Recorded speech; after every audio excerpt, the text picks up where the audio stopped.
it too. So now that we are entering weekend, let's have fun.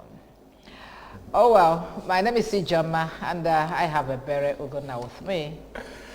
Yes, very good morning, IJ. It's always good to always be, on set with you. And that part you talked about having fun, I can't wait. I can't wait. I know. Okay, do stand by now as we bring you a newspaper review this morning.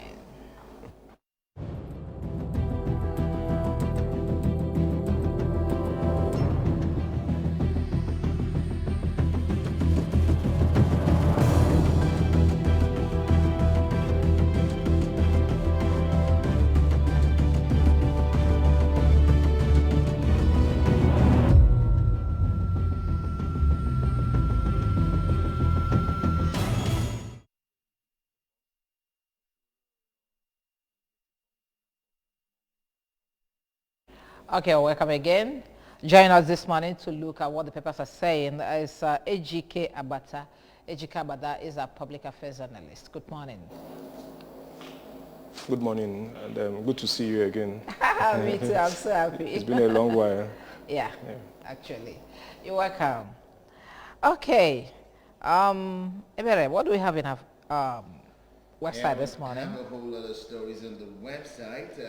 Let's begin with the very first one. That says Soludo moves to rebuild commercial city of Onitsha and meets with landlords.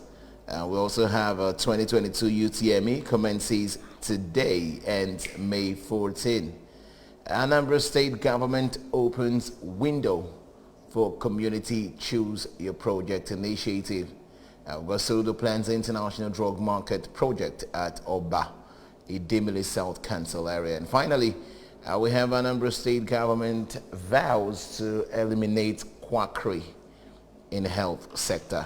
Well, that's about it, IJ, this morning. So, yeah, very important. Yesterday was a very busy day for the governor as he went to Onitsha to first of all inspect the sanitary condition of Onitsha, having declared a state of emergency on the environment, and then also to have this crucial meeting with the landlords of Onitsha based on which project, which house is going to stand and which one is going to come down, especially those of them that is on the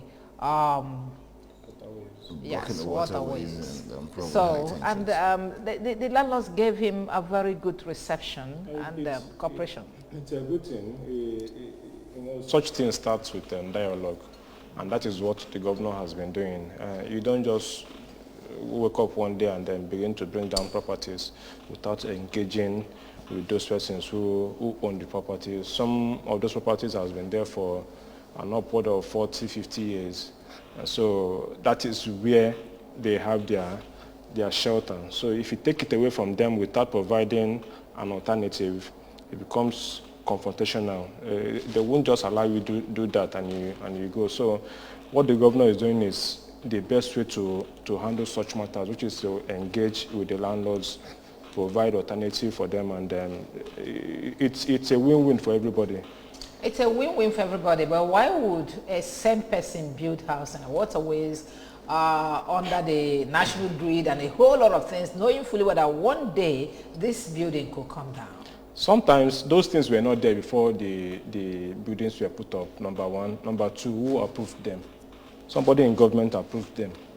So while we blame the landlords, we also blame those who gave the approval for the buildings to be. And why are you observing whoever will be building such structures out of the blame? Because even if it's approved by the government, you building such structure, you know that it is wrong to build under the high tension or along the water, places where it actually affects water. I quite agree with you, but we don't reason alike. Number one. Number two, what if that portion of land is the only land that person has? What's the... And it behoves on the government to say, okay, you can't stay here since we are having a grid here or there's a waterway here, we'll compensate you. If that had been done, I wouldn't know. I think the person wouldn't budge. But for somebody whose only portion of land is beside the waterway or under the national grid, it's a risk, of course. I'm not saying it's a good thing for somebody. It's a risk. But the person wouldn't mind at the time, provided he has somewhere to lay his head. Okay, let's move on now. Anambra State government opens windows for community choose your project initiative, and I think that one started about 16 years ago, and it's been working very well in Anambra State. Yes. And the new government wants to continue with it. That's continuity. That's continuity. It makes a whole lot of sense. If we do things like this, we begin to develop our communities bit by bit, and also it's very gladdening to know that government gave communities the opportunity to choose by themselves, which is what it ought to be. You don't come and build them a school where people need markets. You don't come and build markets where they need primary health facility and all of that. So it behoves on the people to say this is our immediate need. We want access road, no matter the number of kilometers. And it's a good thing that this present administration is continuing in that trend. Bit by bit, we begin to develop our communities, and before you know it, everywhere will be exposed. All right, let's look at this one. It's quite big. Soludo plans international drug market project at Oba Idemili South Council area. What's your thoughts on that? Basically, looking at the fact that drug is a big issue and big part in our world, and a lot of people have gotten into it in terms of business, even when bringing in substandard drugs, and drugs are standard and all of that. But building such at Oba, what do you think is going to be bringing to the state? Well, I wouldn't know why we want another market, since we already have the bridgehead. The one, yes, that serves several states. I think the idea is to move that one to Oba, to a more convenient place. If it is, then it's a good thing, because it will decongest both human and vehicular traffic at the bridgehead. And I understand it's a project that is being done in 4 states: Anambra, Kano, Lagos, and one other state. And as I understand, the other states have even the market is nearing completion, and we are still talking about looking for site and then telling people who encroach on the land to give and all of that. I hope at the end, let's hope everything will come to fruition. Okay, finally from our website, this quackery in health sector, the Anambra State government has vowed to eliminate it. Because it does appear the thing is growing by the day. It is growing by the day, and then one way of checking it is this auxiliary nursing thing, where a hospital engages a young girl, especially a young girl, and after 1 year they are certified as auxiliary nurses. It's becoming a trend from to nurse. So I don't know what there's a name they call them. Auxiliary nurses, that's what they're wearing blue, cleaning the house. The next time you come, you see her holding a tray, injection tray, and before you know it, she's injecting you. Not only that, we've got pharmacists, pharmacy stores where even a lot of people who don't really know what is going on there, prescribing drugs to people. So where do we go from there in all of this? The government is already looking at it, even though it's not just in the health sector, in every sector, even including journalism. But that of health is critical because it has to do with human life. So the earlier we tackle it, the better for all of us. There are schools of nursing, for God's sake. If you want to be a nurse, go through the proper channel and be certified as a nurse. Okay. So let's check on the papers now. Ebele. Yes, the very first one, of course, we'll be looking at this morning is the Daily Sun. Now let's look at the big story on the Daily Sun. Well, it focuses on the 2023 presidency. Anxiety in APC, PDP as aspirants await final word on zoning. With riders there ruling opposition parties silence unsettled members. But deadline for primaries will not be extended. Well, that's coming from INEC. And up there we've got release of Nnamdi Kanu, first step to restoring peace in Southeast. Ohaneze tells government. And of course, we've also got one down there. NEC approves electricity tariff hike for 6 discos.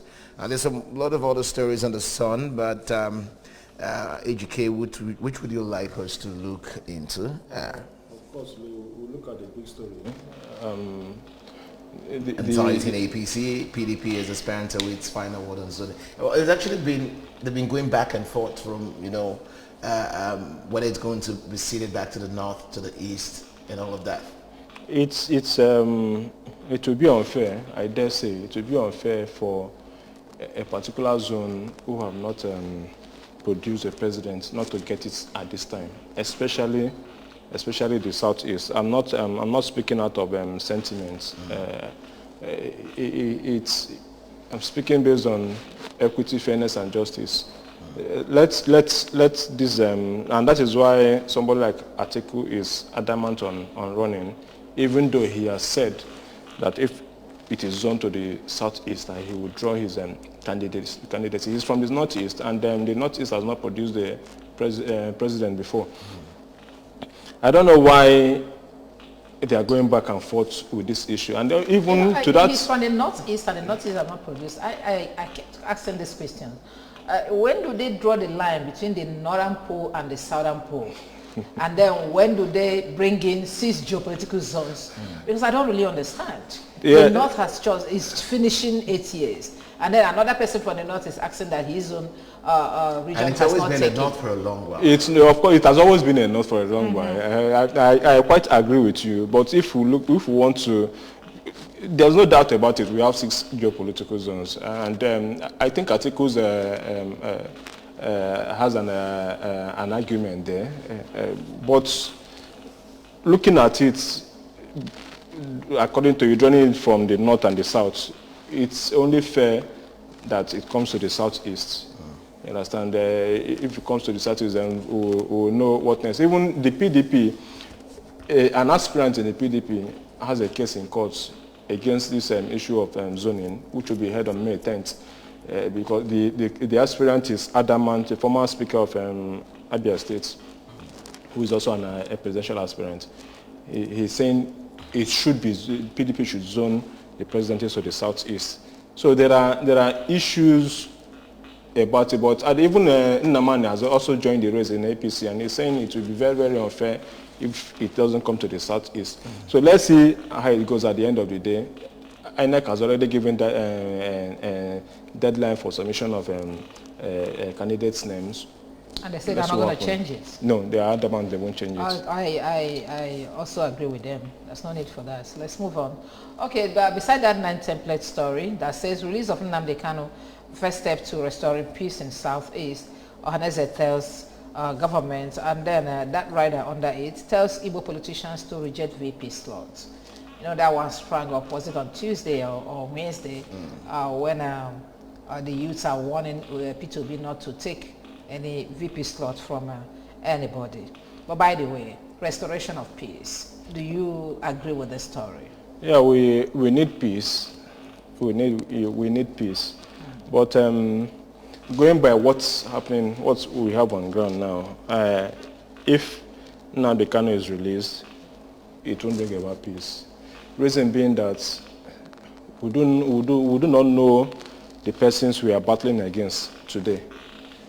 And I think Nnamdi Kanu has lost grip of his organization, which is the IPOB, such that even he has said it time and again, allow people move about their business on Monday. But we still have people who enforce that Monday sit at home. It's a problem for us. So who are they listening to? Who are they listening to? So that's where the problem is. Well, let's finally look at this little story before we move on to the next paper. Osibanjo Tunde Bakare picks APC presidential nomination funds. Now, we all know about that. 100 million is what it's pegged at, and statistics have shown that if you are the president of the country, in 4 years, you should be earning a 56 million naira. That's the president, not the vice president. And now we've got a vice president who is able to afford 100 million for a farm.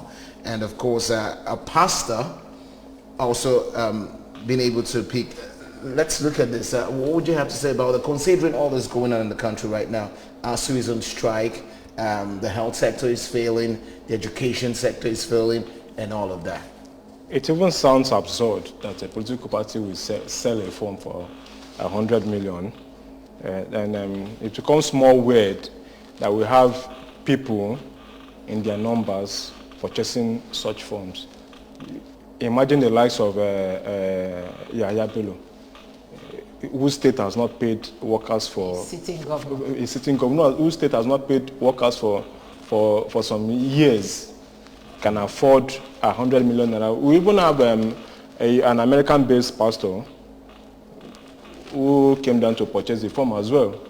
I don't know the attraction. Like somebody posted on social media, it seems these people get a refund at the end of the day. Because like you said before the program started, Bakare knows very well that he won't get... He's not going anywhere. He's not going anywhere, for God's sake. So I don't know if such persons... I think such persons, they get a discount for the form. Because you don't just throw 100 million to the wind like that. And some other people have gone with the analysis that 100 million can pay. How many professors did they name? How many professors, up to 20 or 50 professors, can pay their salaries for 1 year and you still have change? Well, 100 million, and yet they are on strike. No money to, No money to yes. And individuals are buying funds for 100 million. It's pathetic. That's what we find ourselves. Right now, I think there are about 11 people who has bought that phone for APC. 1.1 billion naira. Wow. They made 6 point something billion in the last election, so probably they will be hitting over 10 billion now this time. All right, let's move on. These days, our next paper this morning, and the big story there says ACF to Southern leaders, enough of blackmail. North not afraid of breakup. Who is blackmailing them? Okay, on top of the name template, I have private sector operators propose 10-point action plan to boost Nigeria's fiscal position. And by this side, I have INEC reminds parties of deadline, says they have till June 3rd to conduct primaries or forfeit it. Okay, so ACF is now addressing the Southern leaders that enough of their blackmails, that North is not afraid of breakup. Are you sure? Okay, let's look at the riders. These Southerners contest the fact that the North has 78% of the landmass of Nigeria. They refuse to accept that the North has over 55% of the population of Nigeria. They won't concede that the voting population in the northwest region of the North alone is bigger than those of the southeast and south combined. So with these statistics now, they are telling you that they are not afraid of breakup. Statistics produced by them. And there are certain statements, there are certain comments you don't just make. It's unfortunate we find ourselves in this kind of society. There are people who would have made such statements and the government will come for them. But as it is, we have sacred cows that anything goes. These are inciting statements, of course. These are inciting. I won't hear Eli Mohammed now coming out to condemn such statements. If they are giving us such statistics about having land mass, having population and all of that, what happens to your education sector? Over the years, there's been this discrepancy between, Jambi is starting today. Somebody in the south will need an upward of 200 marks to gain admission, while somebody in the north will need 100 or less. And the Minister of Education was asked, why would that continue? The man said there's nothing that can be done about it. He said it plainly on the television. There's nothing that can be done about it. But here they are abandoning figures up and down. Where do they get the figures? If we want to be fair, that's why we will talk about fairness. The South has been very fair to the North in terms of when it comes to examinations. You don't give it's very unfair to even to start with. How do you say two children born in the same period attend the same school, the same unity school, or was the same secondary school, grow in the same pace, and when it comes for examination to get admission into either the secondary school or the tertiary institution, you begin to bring about figures. Okay, those in the north, you only need 100 marks. Those in the south, you need 200. And tomorrow, these are the people. It hasn't really improved them over it hasn't even improved over the years. And these are the people who will tomorrow begin to tell us they have the highest number of population. It doesn't make sense at all. Okay. There's a story we're missing here. UK Mex U-turn recognizes IPOB as terrorist group excluded from asylum. It's not the UK. We've always known where the UK stands in issues like this, even after Nigeria's independence. And we are not looking at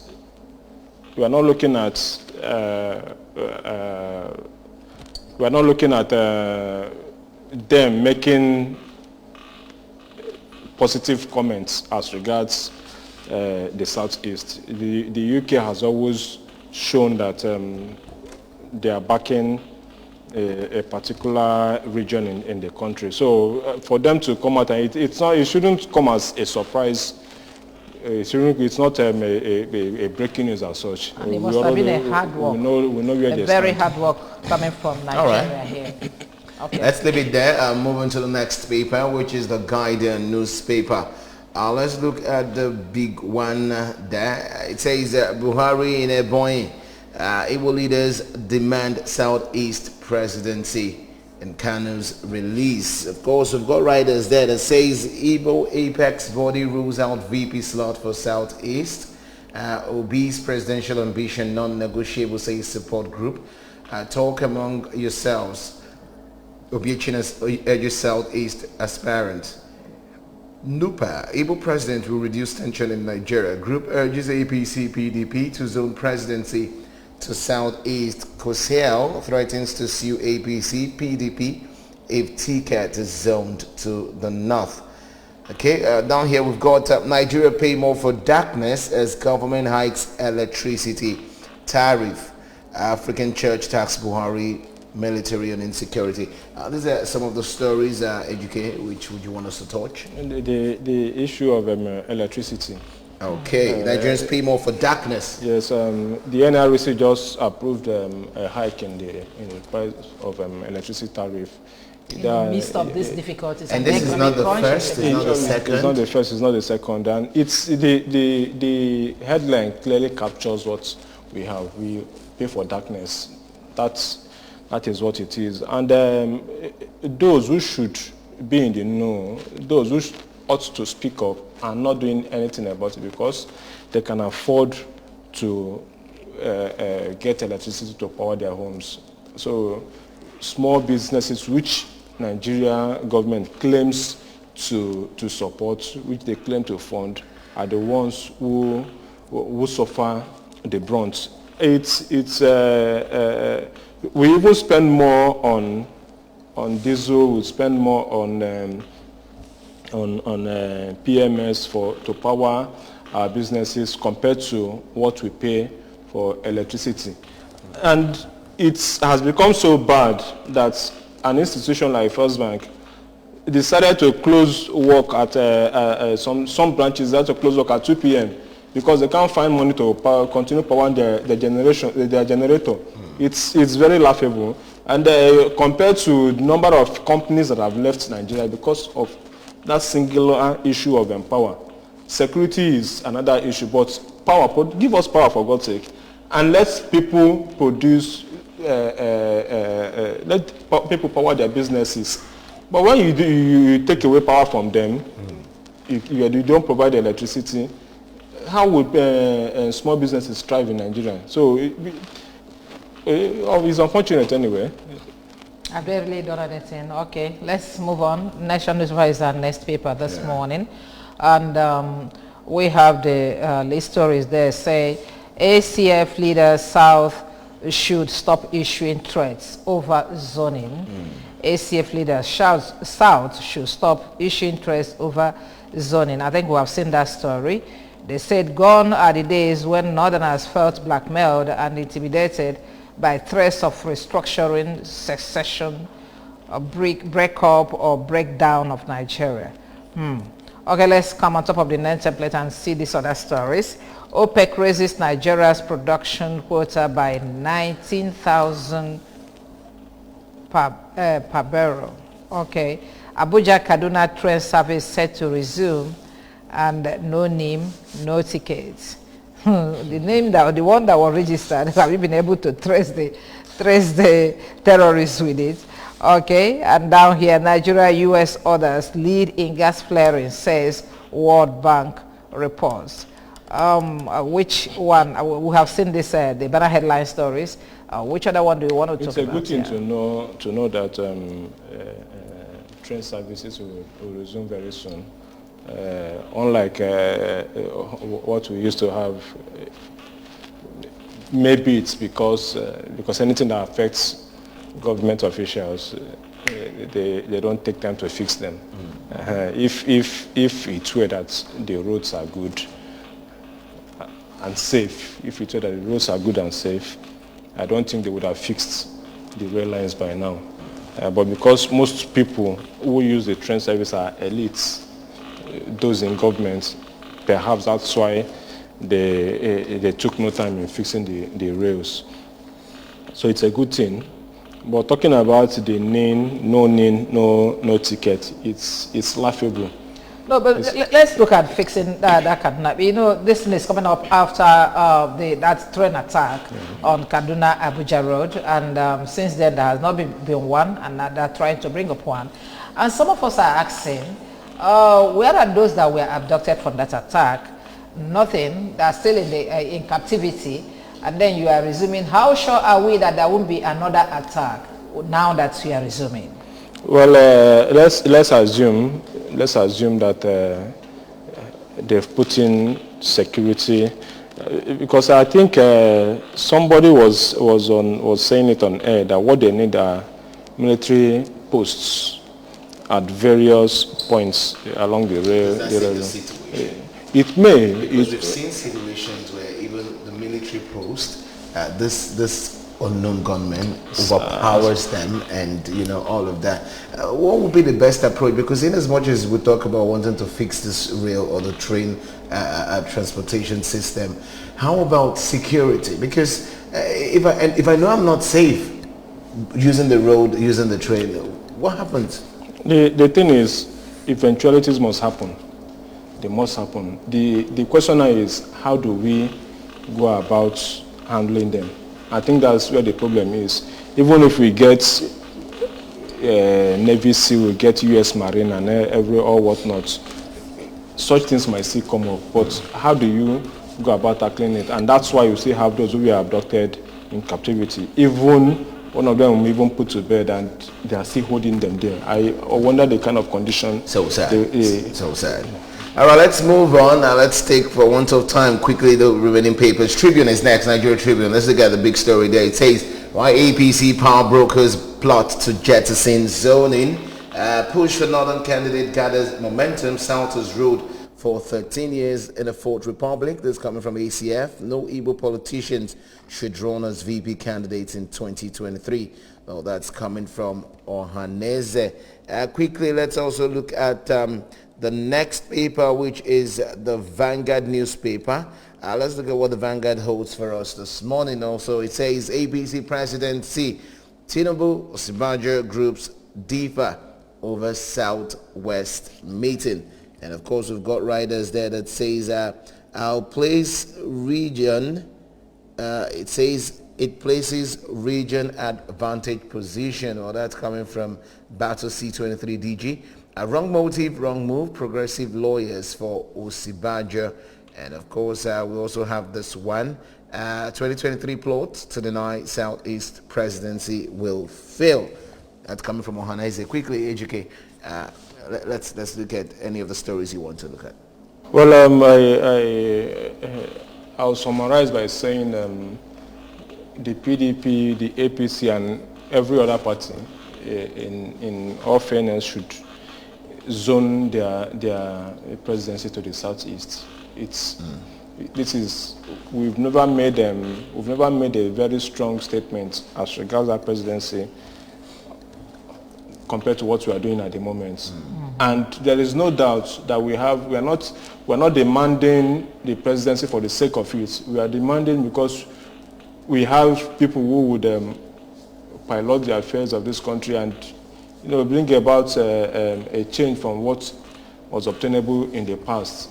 So, okay, just like every region is claiming, but let's look at it. If PDP zones to the north, and then APC zones to the south, especially southeast, what do you think there's going to be a voting pattern here?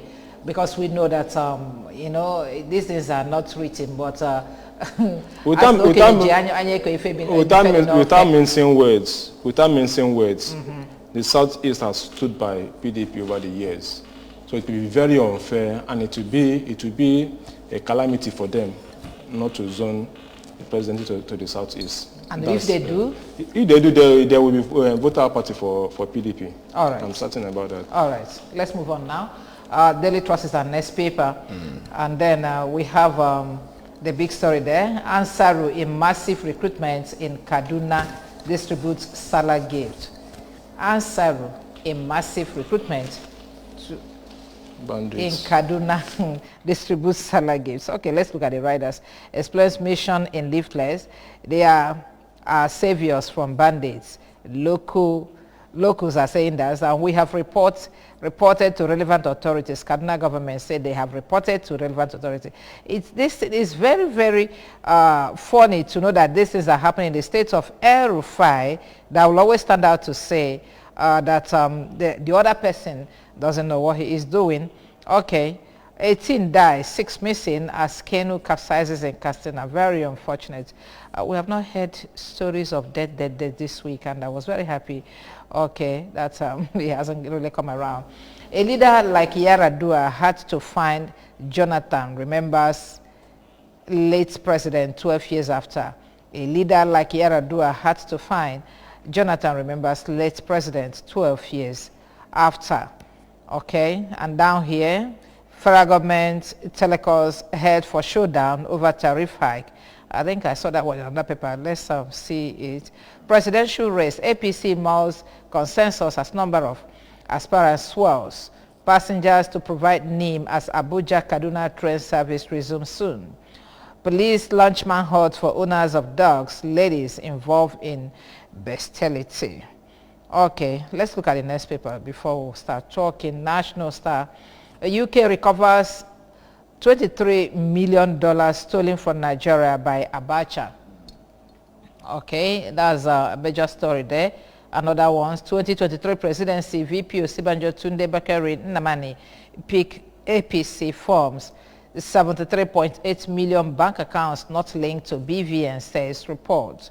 Man to die by hanging over murder of monarch in Ekiti. And then finally from here, coronavirus killed almost 15 million people in 2020, 2021. And this one is coming from the WHO, World Health Organization. EJK.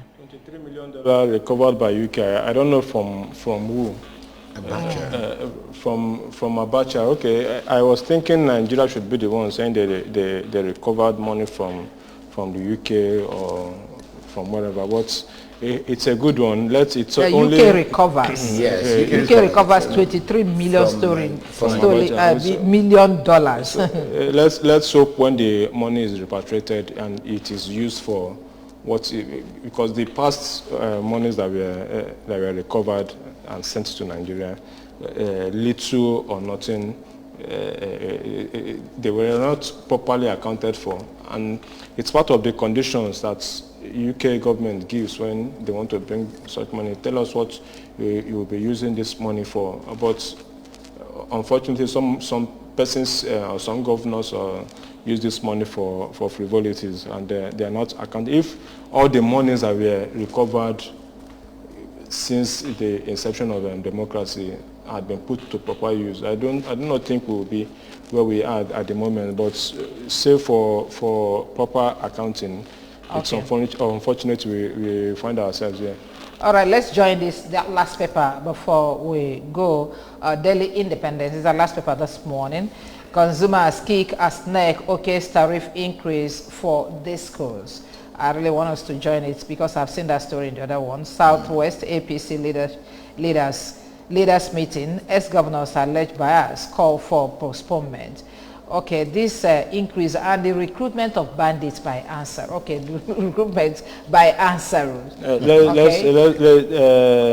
Let's also remember that the increment is both for electricity and telecommunication, as data subscription and TV subscription.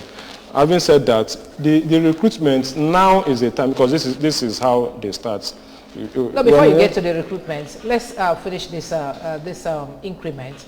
So what do you expect, following what we read here, what do you expect is going to happen? Consumers kick as neck OK's tariff increase, and the other one, the other story we saw somewhere, there is nothing federal government head for showdown over tariffing her. What do you think Nigerians can do? Oh, there's nothing Nigerians will do. We will only protest for those who still have the strength to go out and protest. Yes, and at the end of the day, they see the increments will still stand. And we have to pay for them. It's as simple as that. So how do they expect the citizens to pay for them? Because we're even talking about the minimum wage, which a lot of states has not implemented. Now, you keep increasing things like this. You don't implement the minimum wage. The salary of civil servants, public servants, have been constant for years, and all the government could think about is increasing. The blame should be on our representatives, both at the Senate and the House of Rep. These are people who should speak on our behalf, but it seems they're in connivance with the executive to bring such hardship to us, because these things are glaring. It's like I'm giving you something less, and I'm expecting something big in return. It doesn't work like that. It doesn't work like that. Let's give us a level playing ground for our businesses to thrive. Then if you are increasing, there will be justification for your increments, but we are paying for darkness, we are paying for okay, you subscribe for your television, there is no electricity for you to watch and it goes like that. Who does that? This thing should be pay as you go. You understand? It should be pay as you go, because we don't have constant electricity in Nigeria. If it's where that we have, then we can begin to pay monthly for it. You know, it's one thing to talk about this many issues, and it's another thing to probably talk about ways where we can really solve this, because election keep coming time and time again, and it looks as if all the citizens do is just get this 5,000, 2,000 and all of that, and we keep recycling what has happened over the years time and time again. That's why we need those of us who know should continue. We shouldn't relent. We shouldn't be tired of convincing people. Even if we are able to convince in our locality, even if we are able to convince 2 persons in one particular election year, the next election year it will take time. There's hunger in the land. So when you flash 5,000, if you flash 5,000, do you know what 5,000 is? And sometimes the ruling class what would you do for you at the particular create this hunger. Okay, they use of course, it as a weapon. They intentionally create it. Yes, they intentionally create it. So that okay, let's look at this last story before we go. Answer a massive. Who are the answer? Are they police or army or? Well, they may claim to be a police. For them to come out and begin to, why will you share or give something out before people come before you recruit people? For me, if they have genuine intentions, why is the government not aware? Why is the Kaduna State government saying they've reported them? So I think they have ulterior motives. If not, if it is that it's a local vigilance group, the government should know. It should come from the government. It should be registered. But we are seeing what the Kaduna State government is saying, that we have reported to relevant authorities. So this might be an organization that they may have, starting now, they may have good intentions, but there's every room for infiltration. And before you know it, we have another problem on our hands. So now they should be nipped in the bud now.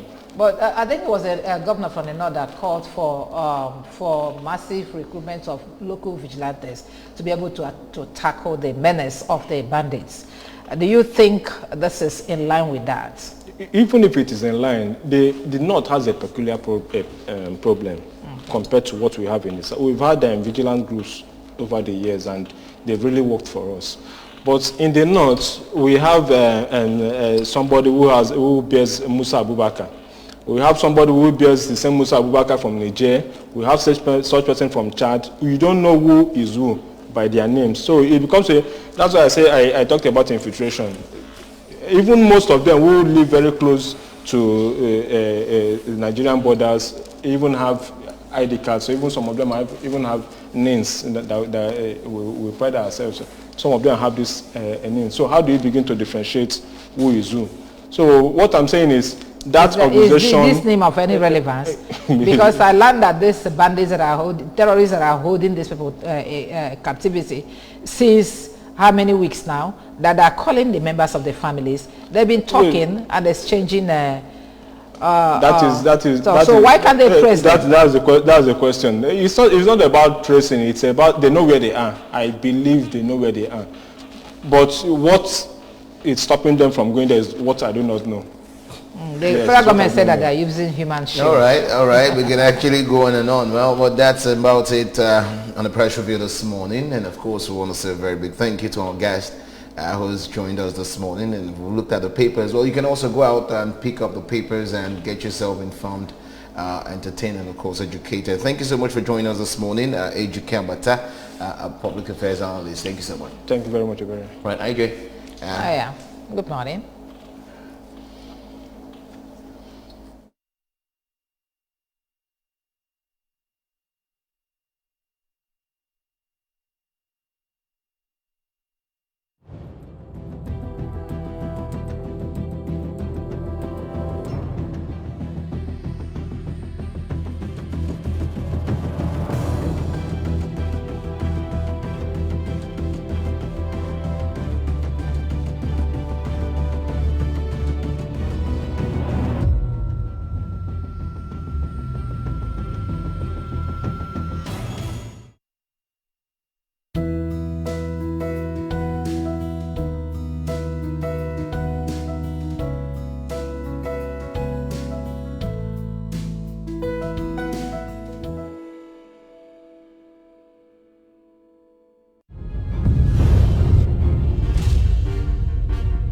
This is ABS, Heartbeat of the East.